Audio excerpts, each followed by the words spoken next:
Day 6 after surgery. I can stand. I hope that's quite straight. I can lift. Ooh. Yeah, well, can lift once I get going. Sometimes I don't know if I'm doing too much or not enough. There's no real guidance. I do lifts, kickbacks. Quite enjoy these. These feel good. Try and get that glute fired back up. Side leg raisers.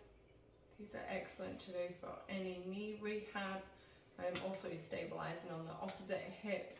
Obviously, in terms of walking, I'm trying to get that gait back because I've not walked for 12 months, so it's quite unusual, and I think that's where the leg locks out when I put that heel down. I still feel it here, a lot of clicking of the new joint. Very tired, which is as to be expected after any surgery. So mums out there, you know, post C-sections, hysterectomies, prolapse, any pelvic floor surgery, do expect to be tired those first 14 days postnatal, especially as the drugs start to work their way out of your system, and you need to know what drugs you need to tolerate for pain.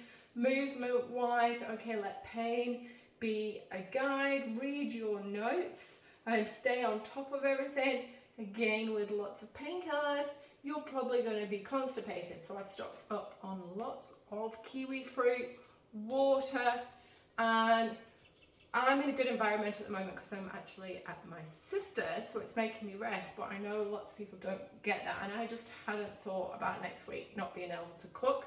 I just did not think that far ahead. So yeah, so make sure you plan ahead because you're not going to be able to do anything like that, for at least for 2 weeks. All right, everybody, take care.